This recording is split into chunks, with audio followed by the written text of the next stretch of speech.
Welcome, everyone, to our podcast, the Healthcare Success Podcast. And again, I get the best speakers. I don't know, Edisa. I'm doing something right. I'm really excited. So today I'm interviewing Edisa Shirley right after finishing a webinar, by the way, for MGMA.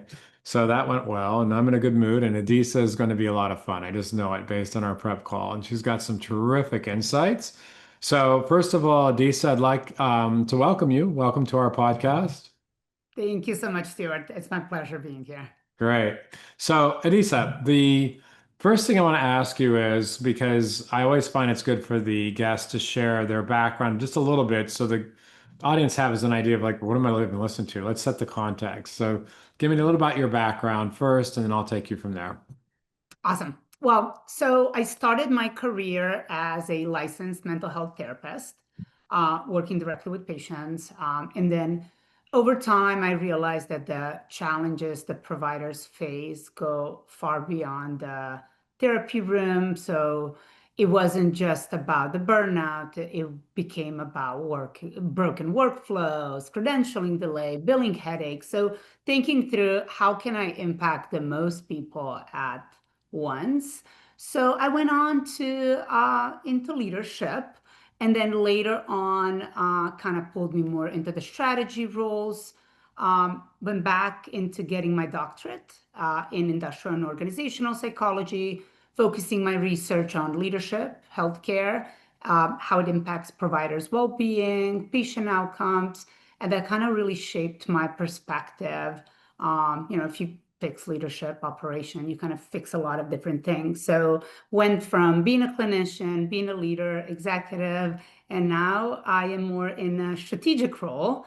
I serve as a chief mental health officer at ClinicMind. So I really get to combine both sides of my background, like I said, clinical, operational, with like a good mission, to make healthcare practices more sustainable, scalable, and people-centered. And I also do some consulting work in PE and investor world as well. So I've been involved in bits of mergers and acquisitions. So that's been a fun space for me as well.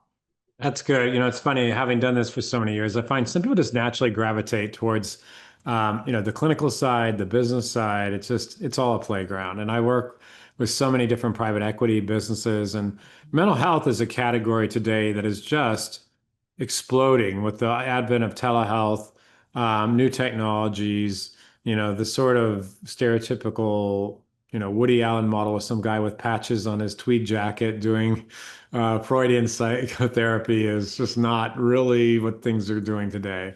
And by the way, Edisa, I can tell you that when I first started consulting about healthcare marketing with businesses, the mental health practices were the hardest. They would come and spend thousands of dollars to come and see me speak and argue with me the whole weekend.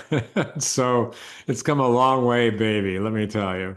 Yes, it has. So today's topic is beyond burnout, technology, leadership, and the future of scalable healthcare. Why this topic? Why are you passionate about this? Because we could have talked about a lot of things, I just know. So why that topic? Because there's a big misconception of what is burnout in, we know what burnout is, but what is burnout in investment world? And why does it even matter? So when we talk about going beyond burnout, I mean more moving past the mindset of crisis management. And too often the organizations treat burnout like some kind of unavoidable side effect of healthcare. But the truth is, it is a systematic or challenge. It shows up in a turnover, it shows up in compliance errors, missed revenues. So, for example, like every time a provider leaves, due to burnout, it costs organizations and investors thousands of dollars in recruiting, onboarding, lost patient relationships. And that right there is the EBITDA erosion. And we see that in behavioral health the most because it is a very unique field. And most behavioral health clinicians don't go into this field. We did not go into this field to become millionaires. We Right. care, and it's just different. So for me, going beyond burnout means designing operational systems that reduce the unnecessary frictions for providers and staff. And, it's about embedding these workflows, technology, leadership practices that create resilience. So why should anybody care? Well, because it is really just not a wellness initiative. It's a growth strategy. And if you do not protect your workforce, you cannot be more profitable, you can't scale, and you are not really attractive to investors. So, Right. yeah. And the other thing too is that over time, we talk about a lot with our company, employer brand. If the brand gets the reputation of some place where they just burn people and chew them out, that's going to be even harder to recruit people. These things do matter. And it's funny, Adisa, this topic didn't come up a lot in the olden days. Like it wasn't really a thing to worry about burnout, but for sure over the last decade or so, with increasing acceleration, we hear this all the time. And recruiting is now a much bigger deal too. It's not just about the patients. A lot of times, the bigger problem is getting the doctor or the PA or the nurse practitioner. So, ClinicMind calls itself a practice growth suite. Like, what does that mean? How does that differ from a typical EHR or a revenue cycle management vendor? And why is that important in today's marketplace? Yeah, so most vendors or most of our competitors in this space call themselves EHR or billing companies, but that's like saying your practice only needs one tool in order to operate. Practices need way more than just record keeping or just billing, just a technology to help them with some kind of operations. They need growth engines. And that's what we call ClinicMind a practice growth suite because we combine EHR, revenue cycle management, credentialing, patient engagement, AI documentation, all in one integrated system. And what makes that important today is it's a margin pressure. Practices really can't afford six disconnected tools that do not talk to each other. And now you're trying to figure out not just how to pay for everything, which is very expensive, but how to get those tools to communicate with each other and then pull the reports that you need. So those practices need that one ecosystem that improves efficiency, drives revenue. So we are not just that we are technology. We do have our technology, but we're more than just hosting that technology. We coordinate workflows, training, leadership, just to ensure that practices achieve ROI. And that's where we are different and we stand out among our competitors. So I'm curious, today there are so many therapists who are developing their own, first of all, with the telehealth move, I don't think any more especially more pronounced than mental health. It's so Correct. easy to do this from your house. So do I want to go into an office and pay for that or do this from the comfy of my own house? Or maybe sometimes people have home offices or they do both or whatever. But it's enabling because now you can be an independent contractor, a lot of different platforms and try things out. And you can also build your own business. So I'm curious for this particular platform, are you finding a lot of those independent therapists that, because as an independent therapist, it's overwhelming. Like you've got billing and chasing fees and how do I set up the technology? So is your platform, because I could see a platform helping an independent person for sure to take care of all the like technology stuff with one bundle. And or do you have, multi-provider larger organizations using the platform? Does it work for both? I'm just curious. Yeah, it does work for both, but our ideal customer is someone that wants to scale. So, for example, single provider sees 10 patients, they're happy. They do not want to see more than 10 patients. They self-pay, cash pay. Maybe that's not our ideal customer. Our ideal customer is the single provider that says, I want to be efficient. I don't want to deal with overhead administrative burden. I want to be able to write complete compliant notes. I want to make sure that payers are reimbursing me adequately. and that I will not get rejected. And then I want to find a way, how can I grow my practice? That is ideal. That's a sweet spot for us because we just come in, they already see patients, do what you know best. We will take care of the rest, and let's create a plan, 1 year, 2 year, 5 year plan, and show you how you can grow, how we can grow with you, how we can support your growth, and whatever direction that is. But then on the other side, we also do have some larger organizations that we are supported. From a PE investor side, they love centralized everything. Yeah. Centralized. No. No. Centralized scheduling, intake, billing. And now if you tell them, how about you have one software that handles everything? That's a dream.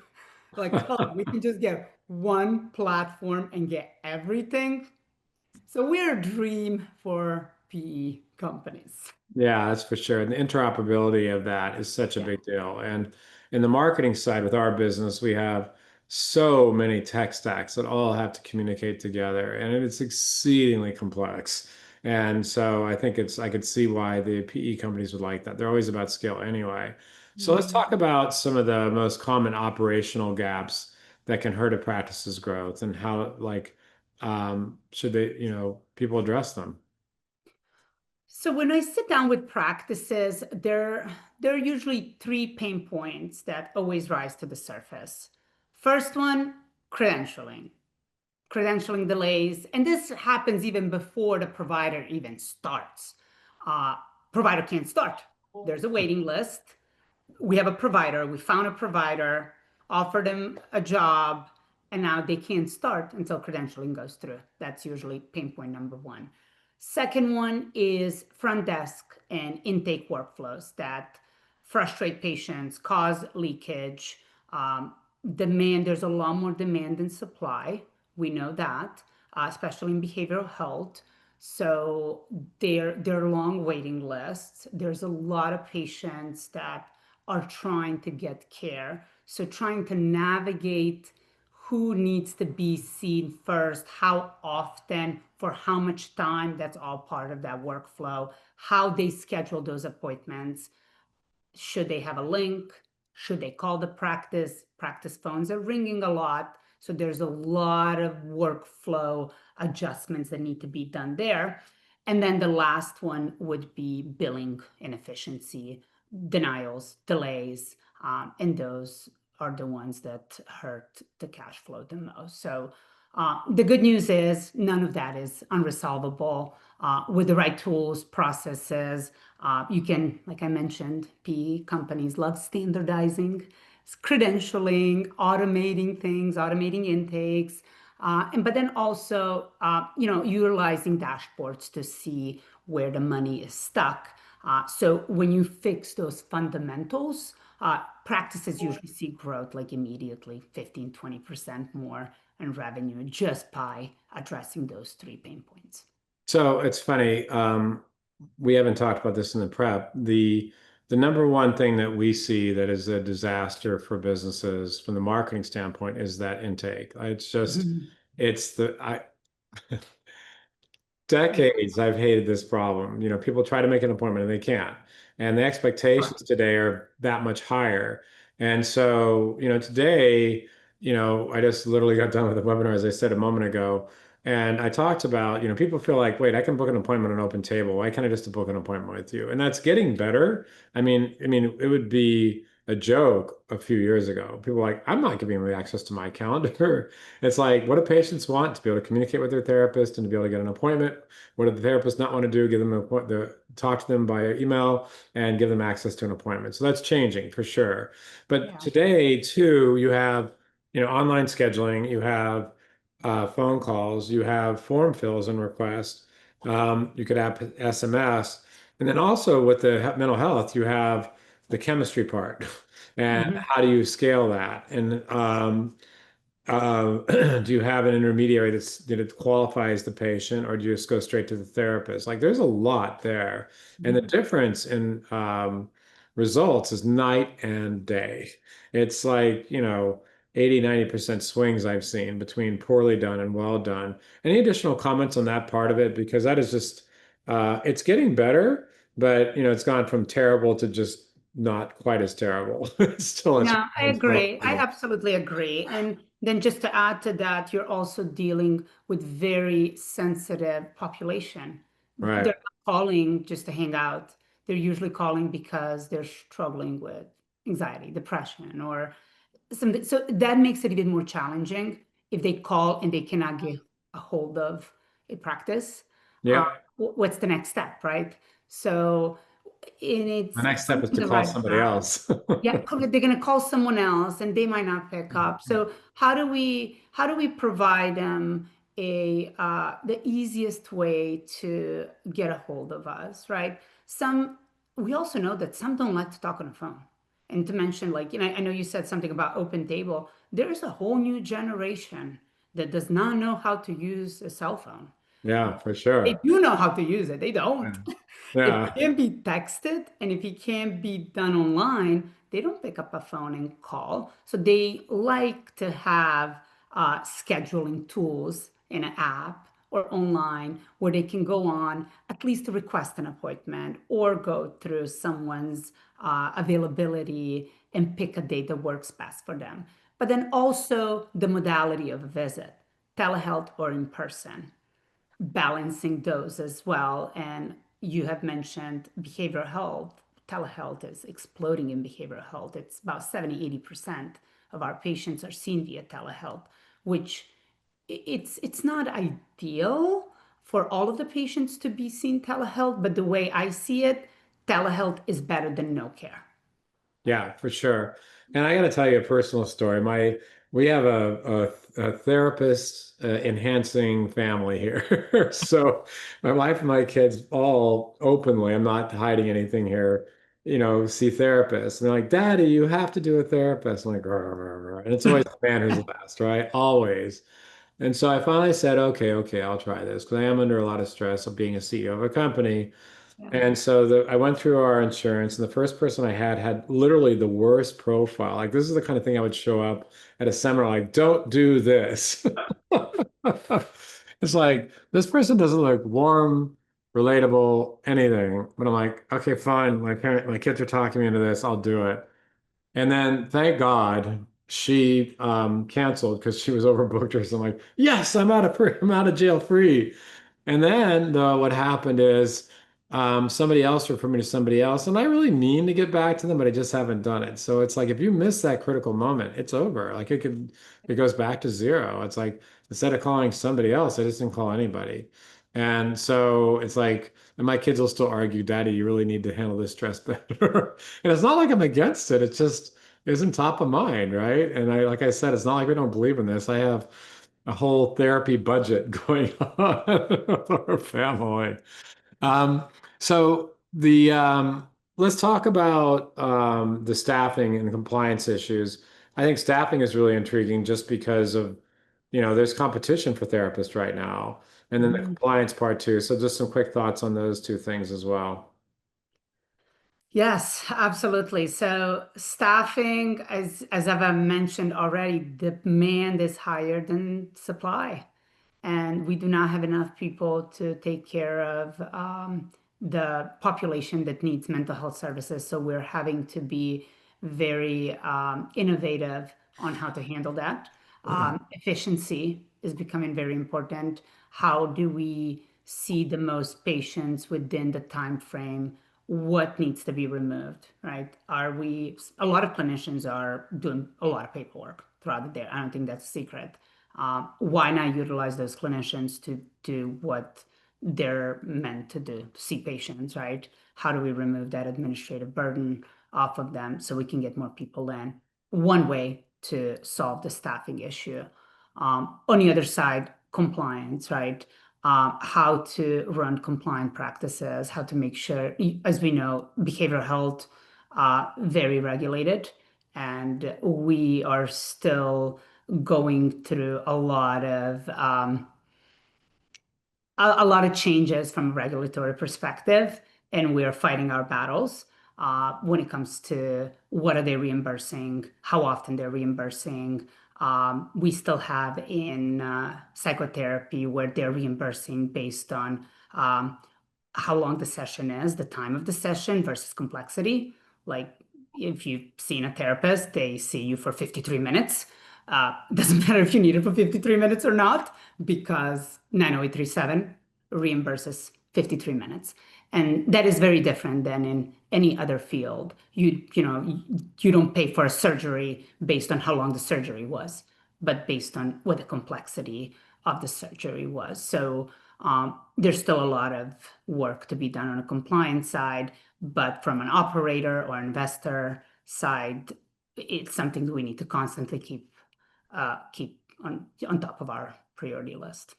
Makes sense. I have a question. I'm gonna go backwards to something I was talked about earlier. What have you found? The marketer in me just wants to know. I'm curious. So we work with different models. Yeah. So what have you found?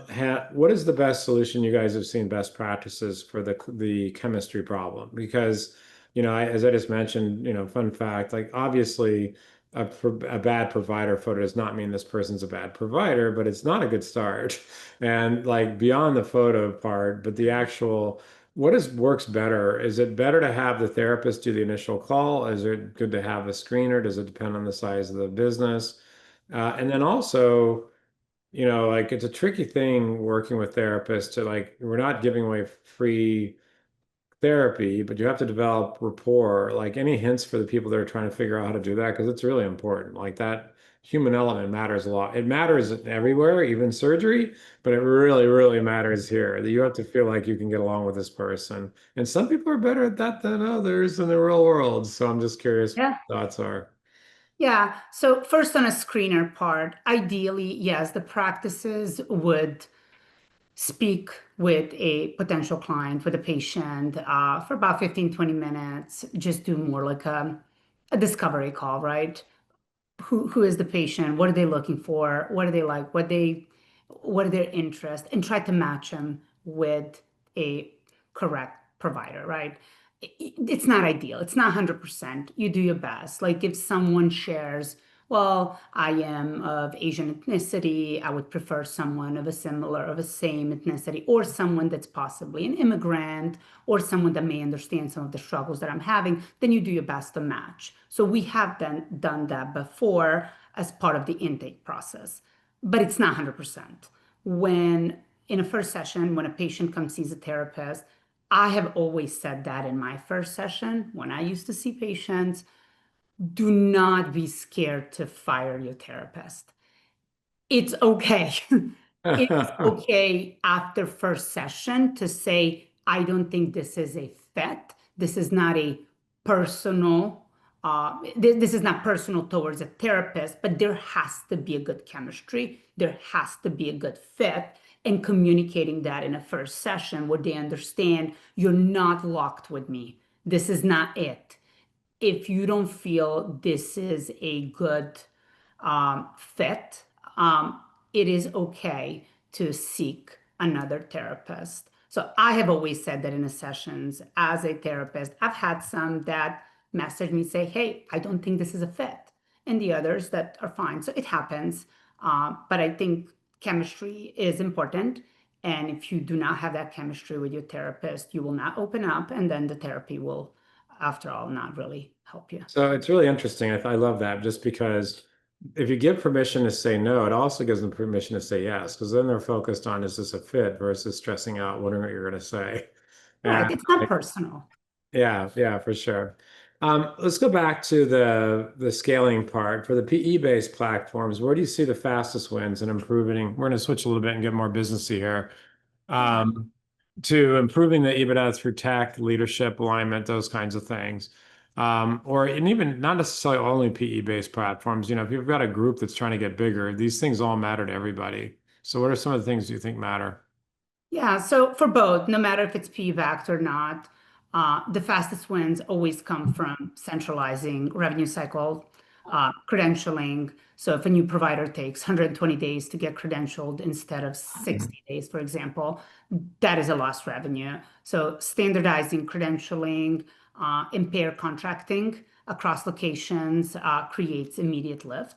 And on RCM side, we do see about 10 to 20% revenue improvement just by reducing denials and tightening days in AR. So using technology that, of course, accelerates this, like automated eligibility checks, proofing claims before submitting them, given, like if you're PBAC, giving those executive real-time dashboards, that makes cash flow more predictable. And then, investors don't really have to wait forever for the ROI, and those improvements start showing immediately on an EBITDA. And then another lever that's actually really interesting that I talk to a lot of my investors about is leadership alignment. And it does not come up a lot because it's something that is viewed as subjective. But like technology adoption, centralizing revenue cycle management doesn't happen unless leadership drives it. And I have seen platforms where EBITDA improved in less than 6 months just by aligning clinical leaders and executives around the standardized workflows. And that's kind of how you can create that integration that can be repeatable across multiple locations if you are a P-backed or, if it's part of a portfolio. And that's true for really any business. It's funny. We're right now, our agency's doing that. We have very expensive, very talented people at every position. And Yeah. so the great news is we can help people with almost any marketing problem. The terrible news is we can help people with almost any marketing problem, meaning from a scaling standpoint, that's challenging. And so I think any business needs to do that, but particularly mental health, where it's really easy for things to get out of hand because it's all people-based, it's all human-based. And so I think that's really a great insight. The uh, so when you're thinking about metrics, what are the several top ones that you think matters for, every healthcare organization to stay scalable and profitable? Yeah. So when it comes to metrics, three that I would always focus on would be days in accounts receivable and AR, provider productivity, and then patient access or no-show rates. Because those are really telling you everything about scalability, cash flow, efficiency, access. You can layer probably a few other advanced metrics, but these three are the ones that, like, if you lose sight of those, your practice will stall. So as we go forward, and again, it's funny, the questions we talked about in advance are so parallel to so many businesses. Like our Yeah. business right now is completely aggressively adding AI and new technologies. The tech stack is a strategy for 2025. Like that's where we're spending a lot of our energy updating our tech stack. So what healthcare technologies do you think matter in the practice growth for the next 5 years for the people that you're serving? So I do see a few trends dominating. I mean, from technology and non-technology perspective. So first, AI, right? That will become a standard. Every provider, regardless of specialty, can expect AI to be part of their workflow, whether that is documentation, billing, or even patient engagement. It's no longer going to be nice to have. It's going to be baseline for efficiency. Second thing, payer models will continue to push practices into value-based care, which means documentation and analytics won't just be compliance tools. There'll be currency that will drive reimbursements. Like I've mentioned earlier, instead of getting reimbursed based on like time spent with a patient, getting reimbursed based on outcomes complexity. So practices that can improve those outcomes we'll have stronger payer leverage. And then the last one, I would say consolidation will accelerate. We'll see multi-specialty MSOs, but also stronger connections between outpatient practices, the post-acute world, like skilled nursing facilities, assisted living facilities, because post-acute populations are higher cost, higher need, and payers are laser focused on managing those costs as well. So providers that can, find ways to extend their services outside of their practice, like outpatient clinic, into like skilled nursing, assisted living, are not only filling like that clinical gap, they're positioning themselves as a center of payer strategy where that's really where you want to be. So good. So I want to bring us all the way back to our topic. Our Yeah. topic was about beyond burnout, technology, leadership, and future of scalable healthcare. So we talked about a lot of stuff. Bring us back to what does this have to do with burnout? Help our audience understand that. Yeah. So coming back to burnout, how do you take care of your providers? How do you take care of people that take care of the demand? And if the population that is there to take care of the demand that is rising is burned out, they're not able to work or they're leaving the field, which I've seen a lot. It's difficult to push through and it's difficult to scale your practices, it's difficult to scale your businesses. And then also what causes that burnout, right? So everything we just talked about, we talked about operational efficiencies, we talked about leadership. How does that impact providers? If with inadequate leadership, with broken, fragmented workflows and fragmented technology, who suffers? It's the provider. And then who suffers after that? Patient. That makes sense. And I think, if I were to sort of summarize my point of view on this is it's a tough job anyway. I mean, you're talking about Yeah. people's problems, right? And you've got their life and they're in your hands. There's already plenty of stress there. So it's funny, the duck bites after I could see would be the tipping point, right? Like, okay, it's already hard to do the job, but now I'm dealing with all these things that I truly hate, which I didn't go to school for, which are a natural part of our business world today. I could see how that would get people down. And it's funny, you mentioned people that burn out. I have one of our former employees went to all the trouble to become a therapist, and she's like, "No, I don't do this." So I could see how that could be a problem. So as we wrap up here, like if we're looking at, all right, so somebody's listening today that's a healthcare executive, they want to start changing. What's the first, steps they should take? So if you're a healthcare executive, and if you're thinking, what can I do to, I don't know, where should I start? So my advice would be start with visibility. If we're talking about operations, pull up your operational and financial metrics. Make sure you know days in, AR, productivity, no shows. So that's the first part on the operation side. Second part is listen, be visible leader and listen to your providers. They will speak to you. They will tell you what they need and do not ignore their needs because at the end of the day, they're the ones taking care of our patients. And if they're not taken care of, that patient care will also struggle. Yeah, and I think that I'm pretty sure I'm not this is not my area of expertise, but I'm pretty sure a happy, satisfied therapist is going to be a better therapist to their patient.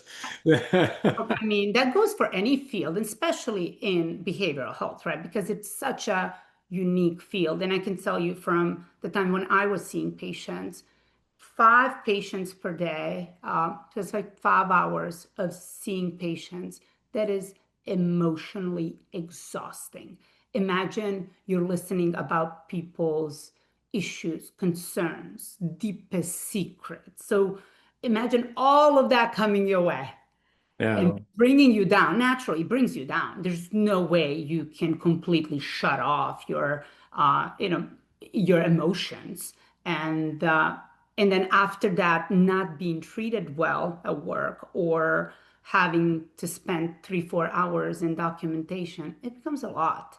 So that's kind of like one of my passions. How do I ensure that patients get access to care, and how can we make sure that providers are taken care of so those patients do get access to care? Because it is a fragmented field and there's a lot going on, and you know and it takes all of us to do something about it. It's in one last just comment from my standpoint, which I'm Yeah. not nearly as expert at this as you are, but as I mentioned, I worked with, and earlier in my career with LCSWs, Mhm. MFCCs, psychiatrists, psychologists, the whole thing. And they all had different models that they would treat. It was much more fragmented when I first started doing this than it is now. Like everybody does cognitive behavioral therapy or some version of that now. Well, not everybody, but a lot. Yeah. Um, but as time goes on, it's like trying to find best practices and inherent something that's scalable. I'm talking about the therapy part now, an inherently human business where, again, some humans are better than others there's just facts in every field of endeavor. Some people are better than others at what they do. So it's really interesting to see is all the business side we just talked about, and then also empowering and educating the therapists themselves and helping support them in that part of it too and their own mental health sake, right? Just like you said, it's like it's hard, it's stressful, it's a big deal. So, Yeah, plenty of opportunities for the future. Do you absolutely. have any other action to comment on that before I wrap up here?